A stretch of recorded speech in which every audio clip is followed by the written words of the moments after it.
Ya, bismillahirrahmanirrahim. Assalamualaikum warahmatullahi wabarakatuh.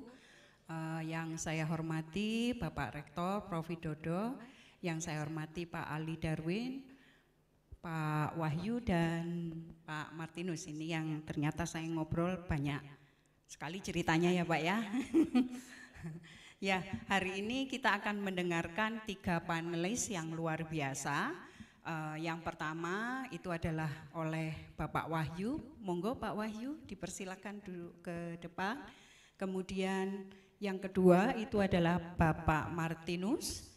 Monggo, dan yang terakhir Pak Ali Darwin.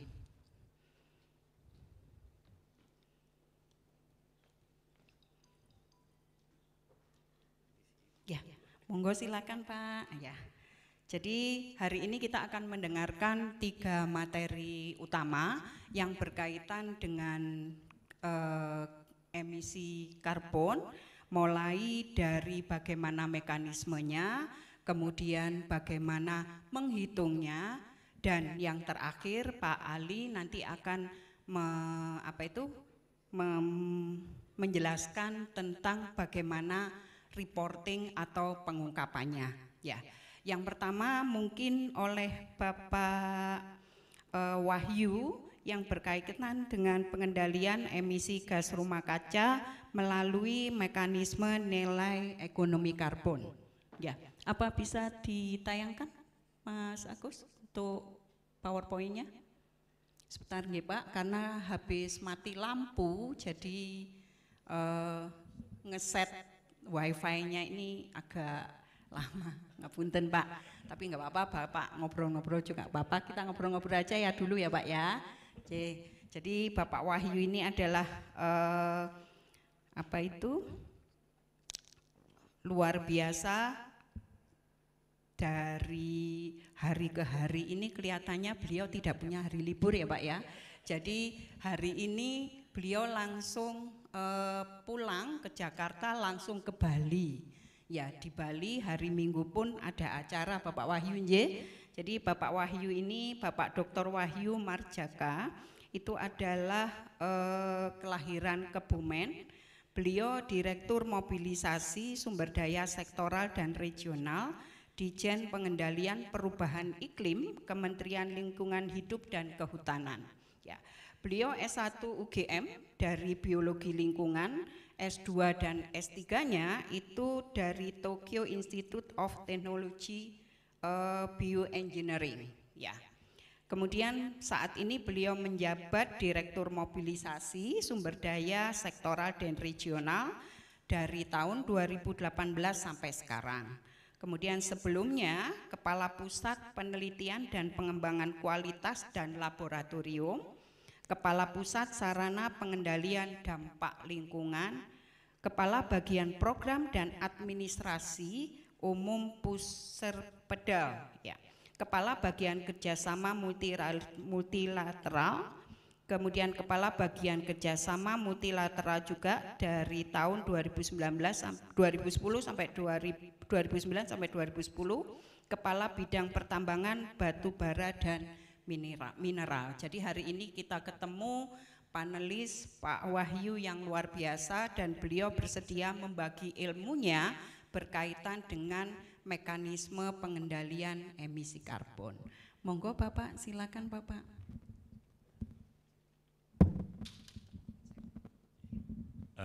Terima kasih Ibu Moderator, yang kami hormati Bapak Rektor, Bapak Dekan Fakultas Ekonomi dan Bisnis Universitas Brawijaya, Pak Profesor Eko Ganis, Bapak Ibu narasumber.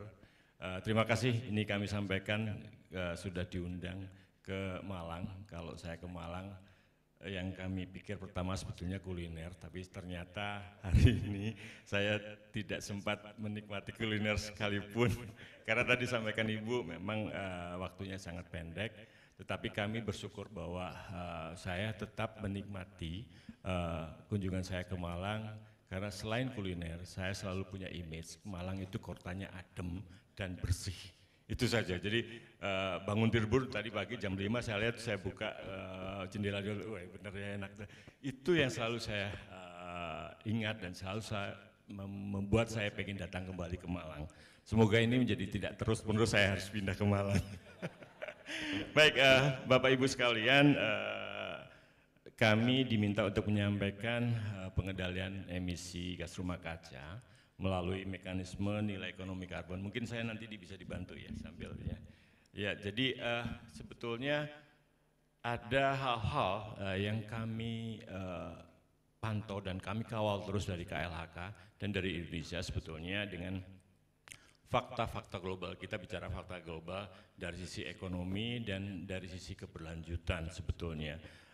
Global kita sudah komitmen untuk mencegah kenaikan suhu di bawah 2 derajat dan ternyata dari sidang UNFCCC juga sangat berat ternyata. Saat ini kita sudah dalam posisi 1,7 dengan effort ekonomi dan kerugian yang luar biasa besar kalau dihitung dari ekonomi. Jadi kita mengeluarkan biaya yang sangat besar untuk itu. Apalagi kalau kita menekan di bawah 1,5 derajat. Ini yang kita pikirkan. Kemudian situasi global ini membuat negara-negara partai itu berkomitmen, mari kita kenakan lebih ketat lagi, kita berkomitmen untuk menurunkan emisi lebih kuat lagi dengan banyak sekali pihak negara dan bahkan di Indonesia menerapkan net zero emission saat ini. Memang kisaran target waktunya sekitar tahun 2050, tetapi fenomena ini atau komitmen ini justru mendorong kita untuk berbagai konsekuensi dan termasuk usaha-usaha ke seluruh stakeholder untuk lebih kuat lagi. Kemudian di 2 tahun terakhir Ukraina dan segala macam itu memberi fakta baru krisis energi dan di sana kita melihat bahwa efek ternyata dari perang Ukraina membuat harga energi yang lebih mahal, kemudian ada sebagian pihak yang memperoleh keuntungan dari situ. Itu yang membuat kita juga. Kemudian dari komitmen yang 2 derajat tadi ternyata dengan krisis energi menyebabkan kita untuk bergeser menggunakan kembali yang tadinya sudah bertahap mengurangi penggunaan batubara, kembali menggunakan batubara karena nilai jualnya karena perang menjadi bagus. Nah ini ada kekhawatiran yang tarik menarik antara kepentingan energi, kepentingan ekonomi dan sustainability. Itu yang kita kemudian tetapi kami tidak hanya dilihat dari fenomenanya, tetapi kami juga merespons secara global. Negara-negara G7, kemudian G20, tahun kemarin kita sukses memimpin leadership di G20, ada beberapa komitmen yang mempertegas sebetulnya. Kemudian ini kita juga inline-kan dengan kebijakan-kebijakan dan perjuangan kita di UNFCCC, mulai dari sebetulnya COP21 ya sampai 26 kemarin di Glasgow dan yang baru saja terakhir di Sharm el Sheikh, kemudian saya sebagai ketua tim negosiator untuk substansi, sehingga saya mengawal isu substansi yang begitu ketat sebetulnya dalam negosiasi UNFCCC. Kemudian dari hal-hal komitmen ini kita lebih sempit lagi dari kami KLHK, khususnya mencermati kesepakatan yang kita, apakah kita tetap konsisten atau tidak sebetulnya. Nanti sebetulnya akan menjadi arah memperkuat langkah-langkah kita untuk penentuan kebijakan nilai ekonomi karbon sebetulnya. Tapi ini brief yang kami 5 tahun terakhir itu pantau terus untuk supaya kita tetap konsisten. May Ministerial kita tetap mempertahankan komitmennya, bahkan kita mencoba untuk 1,5 derajat ya. Kemudian G7 Leader Declaration juga sama, kemudian di situ ada penghapusan batu bara yang kami fenomenanya seperti itu. Kemudian G20 di Bali kita tetap berkomitmennya sama, kemudian kita meng-highlight transisi energi juga. Kebijakan ETM sekarang juga sudah diperkuat lagi dan diluncurkan.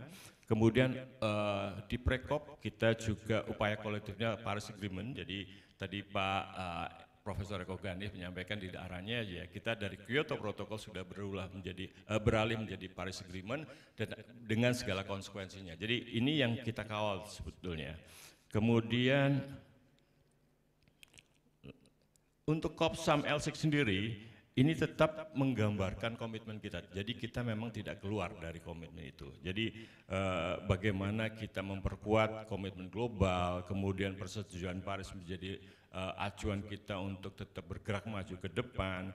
kemudian tadi saya katakan di press briefing, kepentingan dari ilmu pengetahuan ini ternyata memang kita kuatkan, dan hari ini adalah salah satu wujud itu. Jadi kita tetap inline dengan komitmen termasuk dukungan scientific base dari perguruan tinggi. Ini menjadi penting sekali buat kami ke depannya. Bicara karbon tidak bicara lagi dengan awang-awang atau opini, tapi kita bicara scientific base dan data. Jadi itu yang menjadi sangat penting ke depan. Kemudian hal-hal lain kita siapkan, kemudian juga ini di G20 saya menyampaikan secara cepat saja dari sekian belas komitmen kita atau keberhasilan kita, tapi paling tidak dari komitmen nomor 13 sampai 18 memberikan gambaran bahwa kita sangat kuat sebetulnya dari pengendalian perubahan iklim, khususnya untuk pengendalian emisi gas rumah kaca ke depan. Ada hal-hal yang kita coba sisipkan untuk penambahan nilai biodiversity, ya tadi kami harapkan UB Forest dan Malang Selatan barangkali itu menjadi leader. Jadi kalau kita implementasikan itu dalam nilai ekonomi karbon, tidak hanya dalam nilai karbon kreditnya, tapi beyond karbon kalau boleh ada nilai biodiversity yang nilainya berlipat-lipat. Barang itu yang mungkin kita perlu pikirkan ke depan, tidak hanya sebagai contoh memberikan keuntungan $10, tetapi dengan biodiversity bisa menjadi $70, $100. Ini yang kita harapkan nanti ke depan. Brawijaya bisa menjadi leader ke sana. Jadi kemudian ini kami highlight juga, ada hal yang kami highlight sama dengan Pak Profesor Eko Ganis, bahwa jangan sampai ada burden shifting. Itu kuat sekali karena di dalam COP kita terakhir di Sharm el-Sheikh ada usulan dari negara-negara maju untuk menggunakan terminologi baru, yaitu penggunaan major emitters dan major economist countries. Kalau kita ingat komitmen 100 billion US dollar per tahun yang menjadi tanggung jawab negara-negara maju, mereka coba share ke negara-negara lainnya melalui isu major emitter dan major economic countries. Ini kuat sekali sehingga akhirnya kita sampaikan dalam statement Wakil Presiden di slide berikutnya, ya ini. Jadi Bapak Wapres di COP27 kemarin menyampaikan kita sesuai kapasitas masing-masing negara, semangat burden sharing bukan burden shifting. Itu tegas sekali bahwa Indonesia akan komitmen sana. Jadi jangan sampai beban negara maju kita bagi rata, bahkan negara yang sedang berkembang pun harus tanggung ratang untuk tanggung jawab memenuhi kontribusi pendanaan internasionalnya. Itu yang kita pikirkan dari isu itu. Kemudian juga di tahun sebelumnya Bapak Presiden di COP26 juga menyatakan bahwa kita Indonesia akan terus memobilisasi pembiayaan iklim dan pembiayaan inovatif, itu jelas sekali. Kemudian penyediaan pendanaan iklim dengan mitra negara maju merupakan game changer. Jadi kita memang hati-hati, tetapi juga kita bisa berperan penting di dalam game changer itu, kemudian dengan aksi adaptasi dan mitigasi perubahan iklim. Kemudian di dalam bagian yang sangat kasat mata adalah ekosistem ekonomi karbon yang transparan, berintegritas, inklusif, dan adil harus diciptakan. Statement ini disampaikan setelah Bapak Presiden menandatangani Perpres 98. 2 hari setelah penandatangan Perpres dan diundangkan, beliau menyatakan komitmen ini di global, di dalam COP26. Kemudian ini wujudnya. Jadi dari rangkaian dan komitmen Bapak Presiden dan Wapres di COP26 dan 27, kita bergerak sangat cepat, paling tidak dari sekian wujud leading by example Indonesia, mulai dengan submisi dokumen LTS, LCCR 2050, Net Zero Emission, kemudian ada Perpres 98 yang 2 hari sebelum Bapak Presiden berangkat ditandatangani, kemudian ada rencana Net Sink Volu yang ini adalah memberikan suatu terobosan signifikan untuk pencapaian enhanced NDC, jadi 29% sudah diupdate menjadi 31,89% dan 43,20%. Ini diperkuat dengan net sink volume sebetulnya untuk memastikan pencapaian target di 2030. Nanti kita bicara bagaimana memastikan itu dari kontribusi nilai ekonomi karbon. Ini sebetulnya ke sana. Kemudian ada dokumen Enhanced NDC bersama-sama yang kita submit. Kemudian ada Indonesia REDD Plus strategi. Kemudian ada Peraturan Menteri LHK nomor 21. Jadi sebetulnya kalau dari Perpres 98 ini kita diminta menjalankan mandat untuk ekonomi karbon itu terakhir regulasinya diselesaikan akhir tahun 2022. Tetapi ternyata kepentingannya kan panjang sekali, dinamikanya sangat tinggi, sehingga dari mandat Perpres sekian peraturan menteri itu harus dibuat, itu baru selesai mungkin 50%, tetapi itu luar biasa juga langkah-langkahnya. Nanti kita lihat di ini dari di akhir 2022 dari Perpres 98 kita sudah selesaikan Permen nomor 21 yang akan kita bicarakan pagi ini sebagian setelah slide ini. Kemudian Permen LHK tentang NDC juga sebentar lagi akan rilis karena ini menjadi acuan dan payung hukum untuk NDC dan update NDC ke depan. Kemudian Permen LHK nilai ekonomi karbon sektor kehutanan kemarin dan hari ini sedang berlangsung untuk harmonisasi, kita harapkan terakhir Pak, jadi akhir bulan ini akan dirilis atau diundangkan untuk NEC sektor volume. Kemudian juga ada Permen SDM nomor 16 NEC juga dari sektor energi sudah dirilis di tanggal 27 Desember. Ini effort luar biasa Pak, jadi seluruh KL komitmennya ke sana. Kemudian ada Permenko Marves nomor 5 tahun 2022 juga bagaimana memastikan seluruh kebijakan pemerintah Indonesia inline dalam mulai dari hulu sampai hilir Pak. Walaupun kita tahu dari sisi keuangan sebetulnya PMK yang tadinya pajak karbon sudah dirilis tetapi ditunda sampai 2025, sebetulnya ini ada sedikit komunikasi yang perlu diluruskan ya waktu itu bahwa undang-undang pajak karbon waktu itu nomor 7 itu dirilis tidak terlalu match dengan proses Perpres 98 dan Permen yang ada. Nah di situ sebenarnya ternyata basic konsep, filosofi konsep undang-undang itu hanya mengambil sebagian kecil saja.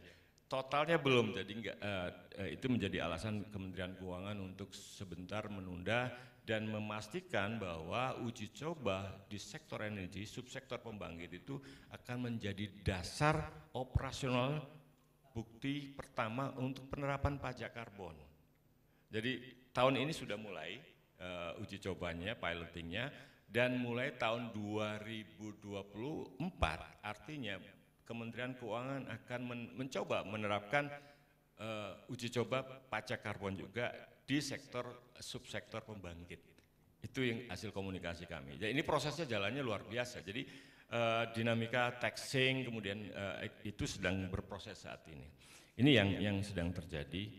Kemudian kita coba masuk dari Perpres 98-nya sebagai payung dari permen yang lain tentang nilai ekonomi karbon.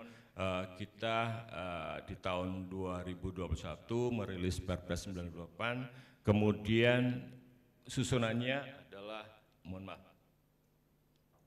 nggak bisa ya, bisa dibantu mungkin.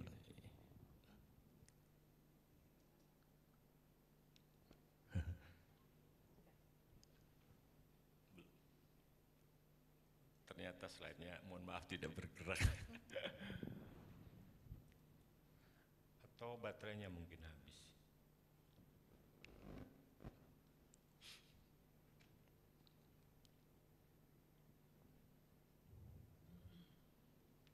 Ya.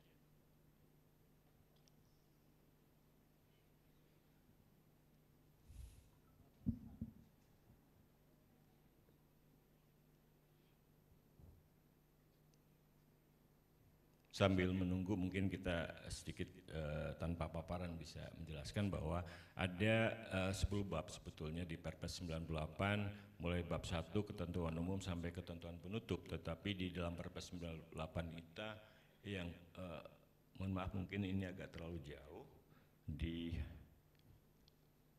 alur Perpres 98 ya. Fokus sebetulnya penguatan dan mandatnya itu ada di bab mulai dari bab 3, 4, dan 5 itu menjadi penting sekali buat kita dan kita setelah halaman ini. Oh iya, satu lagi Pak, next. Ya, jadi ini bab 3, 4, 5 itu menjadi kerangka yang sangat dominan di dalam pengembangan atau mandat-mandat peraturan menteri sektor NDC yang dikembangkan. Walaupun demikian tetap hal-hal atau bab lain khususnya untuk pemantauan dan evaluasi tetap menjadi penting, apalagi kalau kita bicara tentang transparansi. Nanti Pak Martinus akan menjelaskan lebih detail dari situ. Lanjut. Nah ini konsep di Perpres 98 yang diatur. Ada bab lain, tapi saya akan meng-highlight yang ini tentang nilai ekonomi karbon. Jadi ini adalah suatu peraturan di Perpres yang membuka peluang investasi. Jadi bagaimana sih investasi itu mendorong untuk penguatan mean of implementation, jadi adalah sumber daya pendukung untuk memperkuat aksi mitigasi dan adaptasi perubahan iklim, khususnya emission reduction di greenhouse gas. Nah, memang secara strategi Indonesia bicara tentang nilai ekonomi karbon itu ada 4 yang akan di-develop nanti. Starting point-nya memang dari beberapa tahun lalu, tadi juga Pak Profesor Eko Ganis juga ada menyinggung dan kita sudah terima loh pembayaran berbasis kita. Saya amini betul, itu pijakan kita pertama untuk pengembangan nilai ekonomi karbon dan Indonesia masih bergerak maju untuk itu dan itu benefitnya luar biasa. Kita sudah klaim dari Green Climate Fund 103,78 juta US dollar melalui perbankan kinerja dan uangnya sudah di Indonesia. Dan mulai bulan Maret kelihatannya seluruh stakeholder akan kita salurkan juga uang, termasuk perguruan tinggi Pak. Ini nanti kita akan terima sebagian dari itu. Positioningnya seperti yang kami sampaikan sebetulnya adalah scientific base. Pembayaran berbasis itu tidak bisa bicara tentang opini atau tetapi harus hitung-hitungan scientific base. Dan kami mohon juga dukungan dari perguruan tinggi untuk membantu kami juga mendeliver proses ini ke stakeholder di daerah. Itu penting sekali. Jadi kami sedang menyiapkan skenario untuk delivery proses dari 103 juta US dollar itu ke daerah Pak. Termasuk perguruan tinggi menjadi bagian tidak terpisahkan dari itu. Kemudian dari pembayaran berbasis kinerja kita ada 103 di Green Climate Fund, kemudian ada Kalimantan Timur, kita sudah pastikan komitmennya 110 juta US dollar. Itu dari kinerja karbon Pak. Kemudian dari Jambi juga terima 70 juta US dollar. Norway hanya negosiasi 1 bulan membayar 56 juta US dollar. Duitnya sudah masuk ke Indonesia. Jadi itu luar biasa Pak dari Indonesia. Tetapi ini ternyata dari kalkulasi kami, dari strategis kami hanya initial stage. Yang paling kami harapkan besar adalah dari market based mechanism. Nah ini adalah kontribusi pasar, kontribusi stakeholder bagaimana memperkuat dukungan pendanaan dari market based untuk emission reduction, itu yang kita. Oleh karena itu menjadi filosofi yang mendasari peraturan pemerintah, peraturan presiden, peraturan menteri di berbagai sektor di sini. Jadi kalau kita lihat nilai ekonomi karbon itu diselenggarakan oleh sektor dan subsektor, itu konsekuensinya dari hulu ke hilir Pak. Kemudian dilaksanakan oleh kementerian lembaga sebagai regulatornya, pemerintah daerah, karena ini konsekuensinya panjang sekali dan inovatif fiskal akan trennya akan sangat bagus di pemerintah daerah. Kemudian pelaku usaha pasti, karena kita juga punya pengalaman sangat bagus di voluntary market ya, yang nanti Pak Martinus akan banyak mengolah sana, bagaimana menghitung di sektor usahanya dan masyarakat. Jangan lupa masyarakat juga ternyata memberikan benefit yang luar biasa. Pertama dari pembayaran berbasis kinerja yang sudah berjalan, dan masyarakat sekarang masuk ke sektor marketplace. Jadi desa-desa kalau kita lihat di Lampung mulai difasilitasi lembaga perantara dalam hal ini NGO atau LSM mulai ikut-ikutan atau mulai terdampak perdagangan karbon skala kecil, desa dan segala macam dengan masuk ke linked di marketplace. Itu yang terjadi. Kemudian acuannya, nah yang paling penting adalah setelah kita tahu siapa boleh berdagang, tapi apa sih acuannya? Seharusnya kita tetap merefer pada peta jalan NDC. Peta jalan NDC tadi dari 29% kita sudah enhance menjadi 31,89%. Itu adalah komponen-komponen yang jadi acuan sebetulnya. Dari peta jalan NDC itu di breakdown menjadi peta jalan sektor NDC. Dan disitulah ada kuantifikasi yang harus didetailkan yang menjadi acuan stakeholder dalam perdagangan karbon. Itu yang paling penting. Kemudian di-develop dalam strategi pencapaian target NDC di masing-masing sektor. Artinya konsekuensinya sektor apa saja dia harus mempunyai strategi, termasuk swasta mempunyai strategi juga. Bagaimana mendevelop marketnya, bagaimana mereka dapat gain secara ekonomi, bagaimana bisnis mereka bisa sustainable. Ini yang paling penting. Ya, kalau gain ekonomi saja tidak sustainable itu sebetulnya maknanya sangat kurang sesuai dengan target yang kita harapkan sustainable. Ini hal-hal yang perlu di-highlight. Lanjut. Iya, mohon maaf 10 menit lagi Pak. Iya, cukup Bu, sebentar. Saya akan meng-highlight mekanisme nilai ekonomi karbon. Intinya yang kita dorong memang ada ETS dan offsetting kebanyakan dari sektor volume, kemudian ETS dari sektor energi dan sektor yang lainnya. Kemudian non perdagangan ada non tax, carbon tax dan RBP yang tadi saya sampaikan. Itu yang kita atur di dalam Permen Nilai Ekonomi Karbon. Lanjut. Nah, isi dari Permen Nilai Ekonomi Karbon nomor 21 sebetulnya dari mandat dari Perpres adalah mulai dari ketentuan umum sampai bab ke-12 ketentuan penutup. Ini mengatur bagaimana sertifikasi, kemudian tata laksana, pembayaran berbasis kinerja, pungutan atas karbon, mekanisme NEC lainnya. Karena mekanisme NEC lainnya itu menjadi sangat penting, kami melihat potensi dari UB Forest itu ke sana. Kemudian pengukuran verifikasi, butuhnya sustainability, bicara verifikasi dan monitoring di sini sangat kuat. Kemudian SRN, jadi backbone dari nilai ekonomi karbon adalah registry nasional. Yang itu corresponding adjustment-nya ada di internasional sesuai dengan keputusan UN di UNFCCC, khususnya linkage dengan artikel 6. Jadi itu yang menjadi backbone. Kemudian bagaimana sertifikasi, nanti peran surveyor Indonesia sangat dominan di situ, memastikan verifikasi validasinya siapa. Itu kami tahu itu, makanya kemarin sempat diskusi intensif juga dengan SI. Dan hal-hal lain. Jadi ini adalah platform yang diatur dalam Permen NEC 21. Lanjut. Nah, ini adalah kalau membaca skema ini adalah kita memberikan flowchart yang simple dari nilai ekonomi karbon dapat diperdagangkan lintas sektor, kemudian juga dalam dan luar negeri. Yang penting dalam perdagangan dalam dan luar negeri adalah berlakunya sistem otorisasi. Ya, karena corresponding adjustment sistem international registry dan registry nasional di SRN itu harus interconnected. Jadi bagaimana mengontrol, memastikan perpindahan karbon di nasional level ke internasional. Itu yang kita jaga. Kemudian mekanismenya bisa melalui bilateral, kerjasama bilateral maupun melalui bursa. Hari kemarin sebelum saya berangkat ke Malang, saya negosiasi dan memastikan dengan OJK dan IDX untuk menggodok bursa karbon. Jadi pulang dari Bali, saya dan tim akan intensif dengan OJK untuk memastikan bursa karbon itu berjalan di Indonesia. Itu kita punya PR, deadline-nya sampai bulan Maret, artinya waktunya sangat pendek. Kami nggak tahu nanti teman-teman IDX dan OJK akan mampu ke sana, dan saya sudah bertemu dan diperintah Ibu Menteri untuk menyelesaikan itu. Ini kemudian untuk mekanisme yang lainnya sudah kami jelaskan di awal tadi. Lanjut.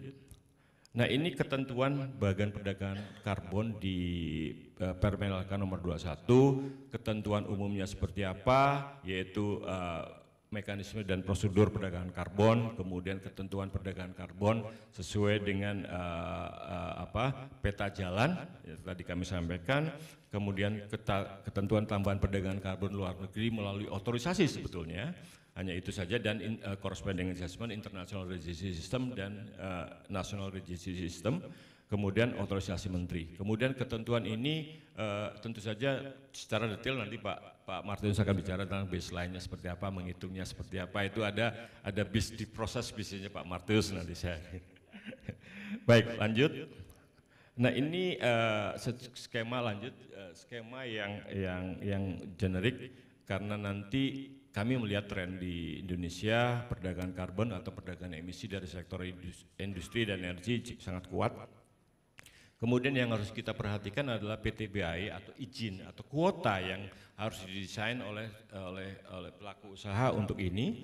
Kemudian juga proses secara scientific base, ya, mulai dari di SRN, mulai dari dokumen rencana aksi mitigasi dan semua dokumen perhitungan yang akan menjadi dasar validasi dan verifikasi itu menjadi tulang punggung dan tidak harus ada.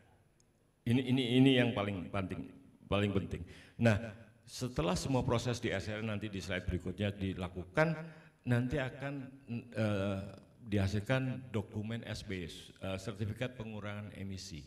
Dan ini adalah akan menjadi unit karbon yang ditransfer dalam karbon registry dan siap diperdagangkan melalui bursa maupun kerjasama bilateral.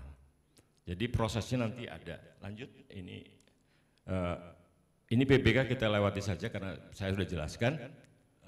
Ya, lanjut lagi, langsung ke SRN yang lanjut. Ini karbon luar negeri juga saya sudah jelaskan. Ke halaman 20.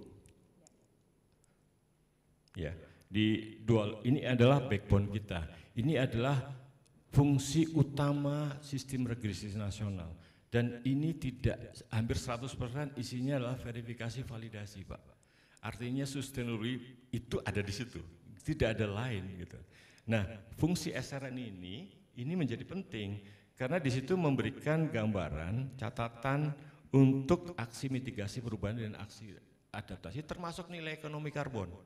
Kemudian di situ juga data yang paling penting untuk menunjukkan berapa sih pengurangan emisi terhitung. Nanti Pak Martinus akan menghitung masuknya ke situ, Pak. Clear sekali. Kemudian transaksi persetujuan jual beli karbonnya juga terregister. Kemudian terdapat dalam bentuk unit number di SRN. Nah, itu yang akan bisa diperdagangkan dalam bursa maupun dalam kerjasama bilateral maupun internasional. Kemudian tentu saja data ini akan menjadi satu data memang di Indonesia untuk controlling. Kalau itu kita bicara dengan carbon accounting Indonesia, Pak, sebetulnya jujur saya katakan itu. Kemudian ini adalah menjadi dasar juga pengakuan pemerintah untuk nilai ekonomi karbon bagi perusahaan yang pengen untuk branding saja atau memang beyond branding dengan menjual beli atau transaksi nilai ekonomi karbon dalam bentuk unit SPE atau dikonversi menjadi carbon registry. Itu saja mungkin dari kami yang bisa kami sampaikan, Bapak Ibu sekalian. Lanjut dari isi dari Permen Nilai Ekonomi Karbon nomor 21. Mohon maaf nanti karena agak terlalu panjang, tapi sebetulnya terima kasih. Kami kembalikan ke Ibu Moderator. Iya, terima kasih Pak Wahyu atas presentasinya yang luar biasa. Kita beri aplaus. Kemudian panelis yang kedua yaitu Bapak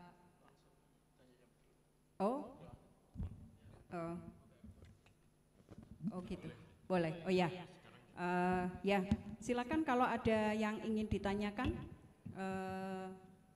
Bapak Ibu sekalian atau teman-teman sekalian, adik-adik sekalian, baik yang offline maupun online, monggo silakan.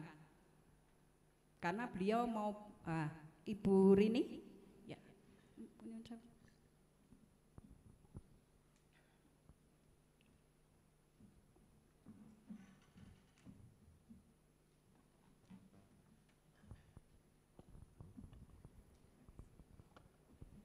Terima kasih.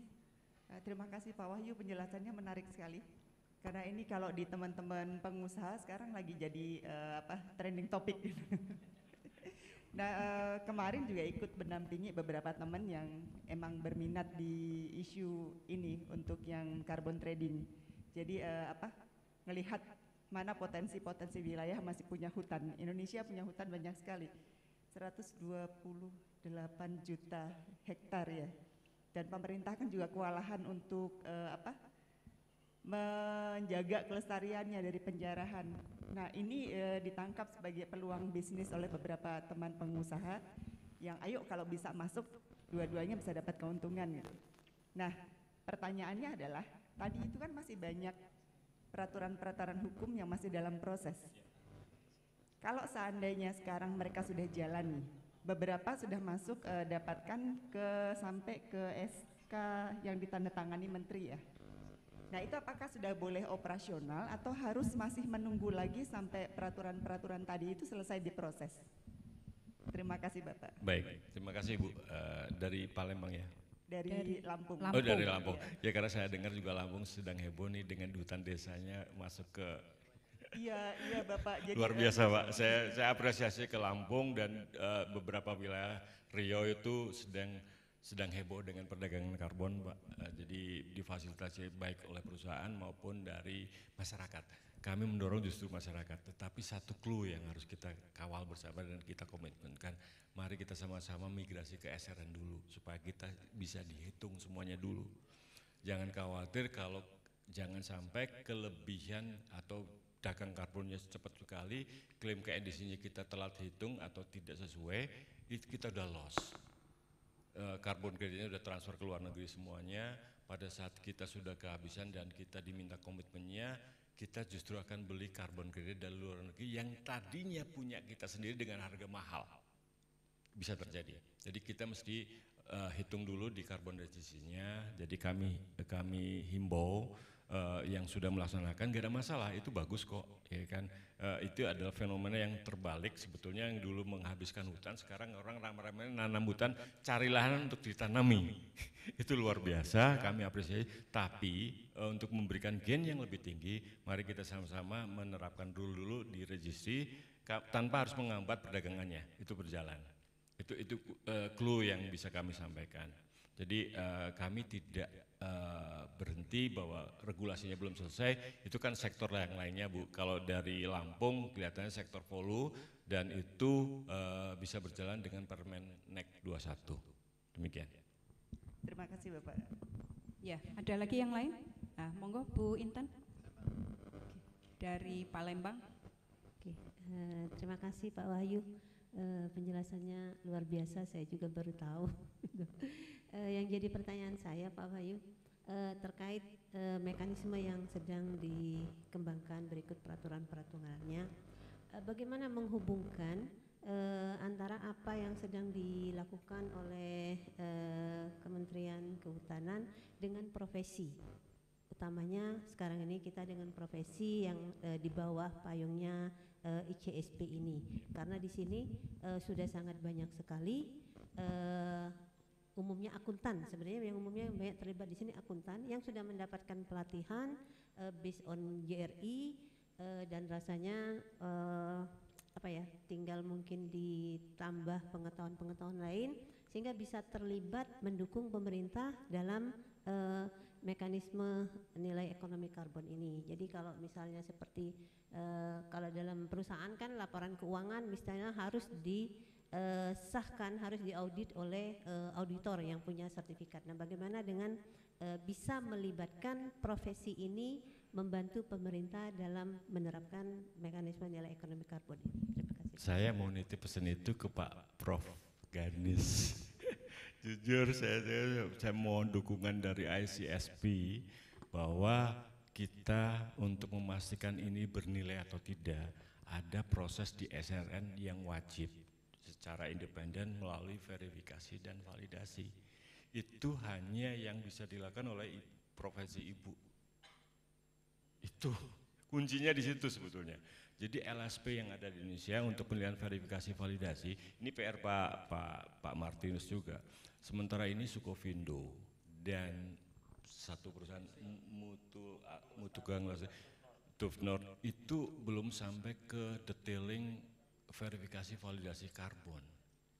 Ya, belum sampai ke sana detailnya. Validasi verifikasi yes, tapi untuk spesifik karbon yang kita butuhkan itu belum maksimum atau belum optimum ya sesuai dengan requirement kita. Banyak sektor yang sedang kita develop. Kami mengamini apa yang disampaikan oleh keynote-nya Pak Rektor tadi, marine base itu luar biasa. Dan saya sudah membisikan ke Pak Ali bahwa sebelum tahun 2025 kita akan menambahkan satu sektor sangat strategis yaitu marine di dalam NDC kita dalam bentuk blue carbon. Itu belum ada validasi verifikasinya. Itu peluang bisnis luar biasa dan itu adalah dari lembaga profesi ini. Jadi mungkin ini kita perlu komunikasi lebih intens bagaimana sertifikasi profesi ini bisa berperan sangat dominan justru ya di situ mengisi kekurangan atau gap yang kami alami saat ini pada saat banyaknya perdagangan karbon. Gimana pertanyaannya di Indonesia siapa sih sebetulnya lembaga yang secara cepat dan cukup untuk melakukan validasi dan verifikasi. Pertanyaannya di segelintir, padahal market growingnya luar biasa. Nah ini ada ketimpangan yang luar biasa, jadi kita harus mendevelop itu secara cepat.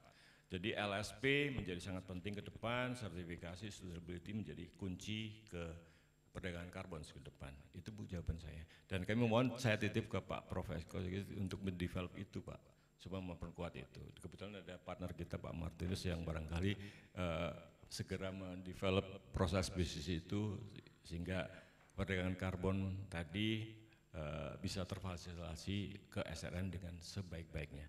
Itu adalah backbone yang tidak bisa dilepas dari perdagangan karbon Indonesia. Demikian. Ya, ada lagi?